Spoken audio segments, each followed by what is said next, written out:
So the next part of our session will be to move along to our Q&A. We've had lots of questions in. Please keep them coming in if you've got any more that you think of. So can I ask the panel, please, to switch on their cameras and speakers. So on our guest panel today, we welcome back Katie, our Managing Director, as well as the 4 speakers that you've just listened to, as well as Emily and I had to think about them. Emily and Eleanor from our concert tours department. Now, I listen to these girls on the phone every single day arranging these tours, and their knowledge is second to none. They have been arranging tours for years and years. So undoubtedly, we have all the right people on this panel to answer your questions. So with no further ado, I'm going to kick off with the first question. So let me have a look. Okay, the first question is directed at Eleanor. So Eleanor, a couple of people have asked about the value of a tour manager. When would you recommend one, and what is their role on tour?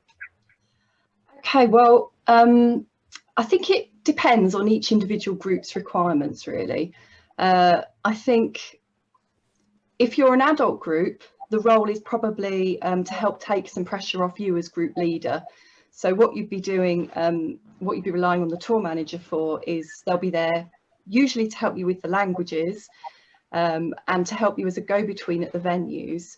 They'll be there to check you into excursions if you've got those arranged, check things with the hotel like dietary requirements, things like that. So I think it depends what value you take from that, really. Mm-hmm. Certainly with groups of school children, sometimes the teachers take on that role, and perhaps the only challenge the teachers might have is where there's a language barrier. So sometimes we recommend it, for example, in going to places like the Czech Republic or Hungary, sometimes even parts of Italy in particular. For an adult group, sometimes it's to help if you've got a fixed tour committee who are very much in charge of everything, then they might be happy to manage that themselves. But it can help take the pressure off some of those group leaders if you've got a tour manager who's there to speak the language, liaise with all the venues, make sure everything's sorted, save your evening meal that night, ring ahead on everything, make sure you don't get lost because they'll know the local area as well. So I think it depends what you want from it. So hopefully that's a rough summary of what the benefits would be. And then it's up to the group to decide if that's for you. I suppose it's just good to know, Eleanor, that it's just for those groups who perhaps aren't as confident or perhaps first-time tourers, that there is access to that. For someone who's hugely experienced and hugely confident, maybe not so appropriate, but thank you for that. So our next question is directed at Melanie from an adult choir. Melanie, apologies, Melanie, if I said your name incorrectly in your prelude to your session. Apologies. It was an honest mistake. So the question is, you mentioned a fundraising app. What was that called and what does it actually do? Okay, yeah, it's Easy Fundraising, all one word. If you Google it, you'll get onto the site. The site's actually very good. It explains exactly how it works. All you have to do is, first of all, you register your ensemble as one of the charities, although you don't have to be a charity to register, but I think they just call them charities.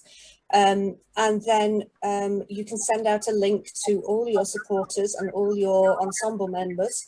And if they then go onto the Easy Fundraising site themselves, they can install that on their device.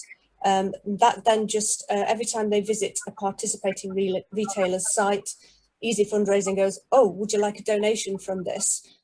Which of course say yes, please. And because they've had the link to your group, then your group receives that donation. So, for example, I bought a new dishwasher over Christmas, and the band got £10 from the sale. It's just that easy.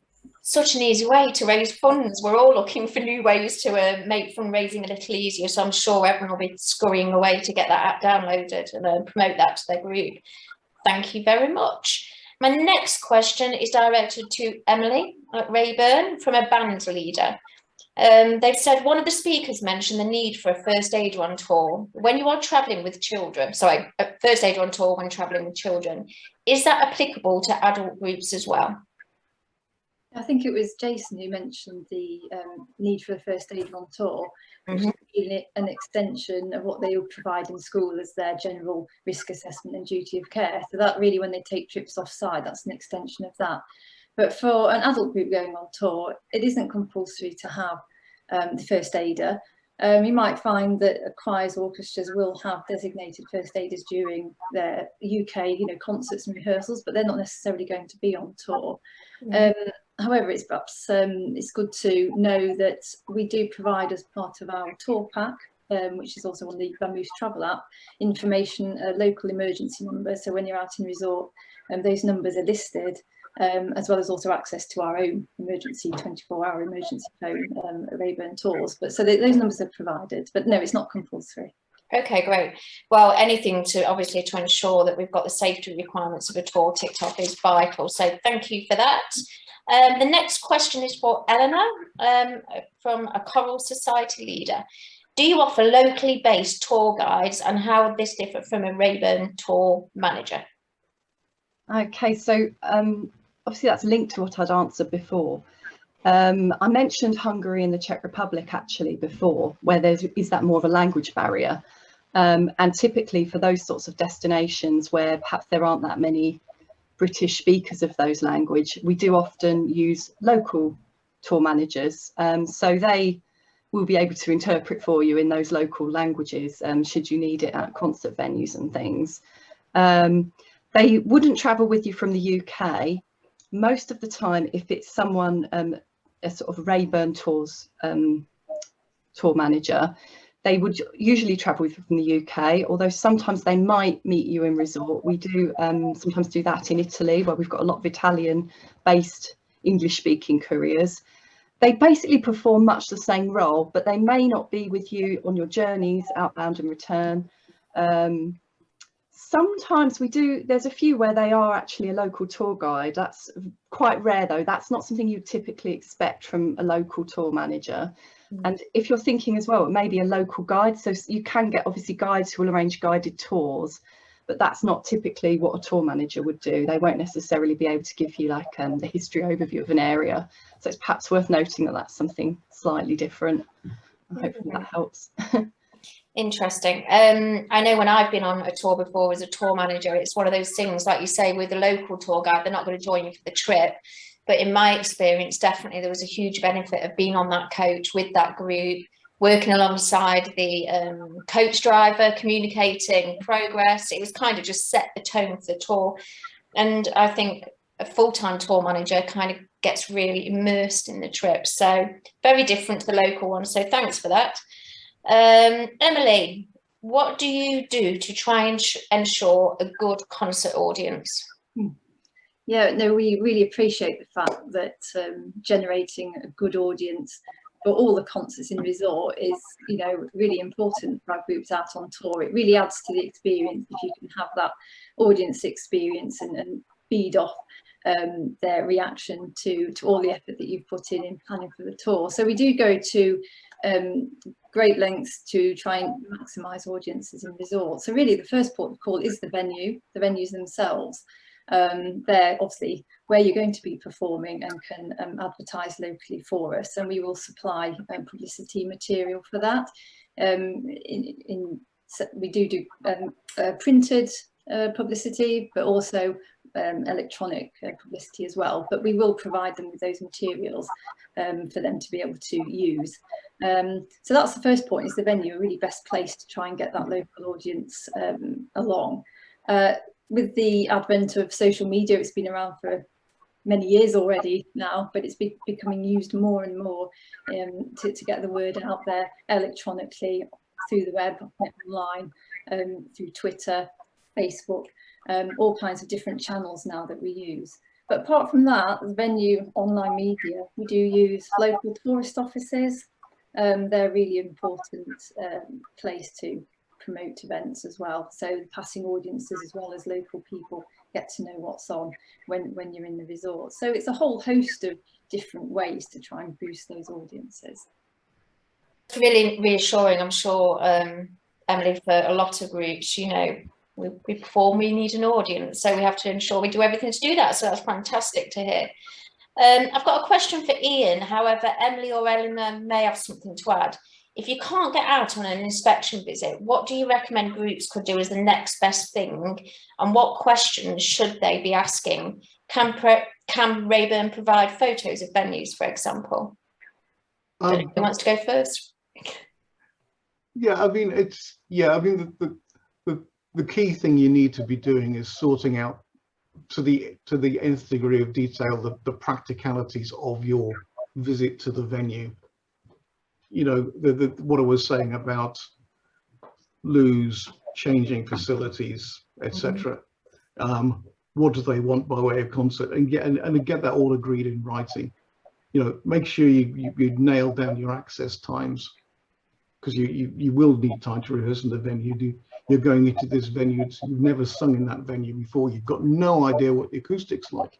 I've been in places where even on my inspection visit, I thought the acoustic was going to be one way. You know, Perugia Cathedral, I thought, oh no, this isn't going to be a problem. We got in there, it was dreadful. The resonance was coming off the back wall, a semitone flat, and you've got to adjust for that. You know, from the moment you arrive, it was a bit traumatic. So you can use Rayburn for that. Most of these venues, particularly if you're doing somewhere like behind me, which is Segovia Cathedral, there are lots of pictures all over the web. You know, you can researching venues is probably not. It's in terms of getting pictures, you won't get the organ detail, but you can get the venue to send through a list with the specs, which will at least give your organist a clue. You just got to try and adopt a pragmatic approach, but you still need to go to the idea of knowing as much about the venue and what they're looking for before you get there. I suppose Emily and Eleanor, I don't know which one of you want to answer this, but you obviously have a fantastically close relationship with all the venues that we work with. What kind of information can you pass on to clients when they're considering a venue and assessing it for suitability? Well, I was just going to jump in that there are certainly lots of those things that we will know, because it's quite likely one of us will have been there. So in terms of things like where the toilets are, acoustics is a bit more challenging because it possibly depends on exactly what your choir performing, size of your group and things like that. But in terms of locations, organ specifications, things like that, photos of the venue, we also have quite detailed maps. We can pinpoint things on Vamoose. We can give a little bit more detail if needed. We also always sort out things like access times, and in terms of agreeing a programme if needed. Not every venue demands it, but as Ian said, there are some that want to have that nailed down in advance. So that sort of thing we'll pass on. I think it's just if budget doesn't allow, you know, sometimes, or timing to go on an inspection trip, there's quite a lot of information we can supply in advance anyway. Okay, fantastic. Question for Jason. We are yet to run our first tour, but what do you find are the biggest selling points to get the parents on board and sign their children up for the trip? Okay, well, if you're doing a tour for the first time, don't be overly disappointed if people don't sign up to begin with. Give it a couple of years maybe for it to sink in. Maybe invite a Rayburn representative to come to your school or wherever you have your rehearsals, and to do a little promotional activity, because if it's not embedded in the culture of touring, it might take some time to get going to begin with. Of course, once they've done one, then that's it. You can snowball it on. So I think it's doing a really good concert with all the students and showing that you can really perform to a really good standard, and you know, getting out into the community locally and spreading the word that you are an ensemble that is active.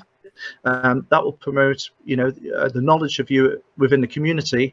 And so when it comes for time to sign people up for the tour, or in my case to bring the parents in, everybody knows about you anyway, and so it's just the next step. All right, but I have to say, when I first promoted the idea of a tour, it didn't ignite initially. It took a little while, and I think the first one even fell flat. So I had to be patient. I think also, just from our perspective, having a Rayburn representative come along like Elle or Emily to really reassure parents if there are safety questions, if they want to know what the area is going to offer for their children, what the hotel is going to be like, where's their young child going to be sleeping. For adult, you know, parents' evenings are a really critical part of reassurance, and the beauty of things like Zoom now and the world that we've found ourselves living in is that distance isn't a barrier anymore. So it's, oh, I know it's something that our team feel quite passionately about. So that, I would say that's also a great tool. Okay, so I've got one to Mary. I'm a little worried about tackling all the tour admin myself. Is it as big a job as I'm fearing? Any top tips? No, I don't think it's a huge job. I think as Jason said, giving yourself enough time pre-tour, and I was with Jason, I think we did ours at least 15 months before we actually went on tour. And you know, it's quite hard to ask people to get that turnaround in and with you, because it's very easy as human beings to say, oh, well, can I wait? But actually, I think from the words go, just be really, really clear that this is going to take a lot of time. So now I had a couple of spreadsheets. Rayburn provide really good spreadsheets, so you can make sure, and they send you things in good time. Engaging a couple of singers that were quite popular people, but also pretty organized, and giving them really quite specific tasks to do. So for example, when it came to finding out who wanted to share rooms, I gave them that to do. And actually, I think because I'm the MD of the choir, actually it's really nice for them to maybe tell a singer who they want to share with rather than me, because I don't necessarily need, or they might not want me to know that information, because that's kind of something that the singers want to know. They don't necessarily want the musical director to kind of know which way they're going. And single rooms, just be really careful that your single rooms don't outweigh and leave somebody having to take a single room that doesn't want one. So no, it's not a huge task. Just give yourself time and engage a couple of people that you really trust, and be really specific about what you want them to do. I hope that answers your question. I think that's a fantastic answer. I know from our perspective, time is absolutely key. The longer a concert, further ahead a concert tour can be planned, the better. There's nothing worse than taking an inquiry for these guys. I know with someone kind of 6 to 8 months away from when they're planning to tour, you kind of have that, oh, you know, we've got to check out venues, availability of hotel that have very specific requirements. Definitely planning 12 to 18 months ahead is without a doubt the best way to proceed. And then, like you say, the administration then can then be spaced out.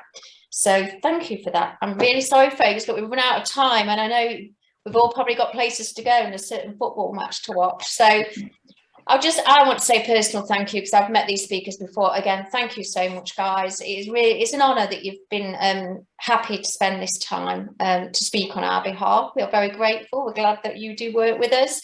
And I'm going to say goodbye and pass over to Katie to bid you all farewell. Thank you very much.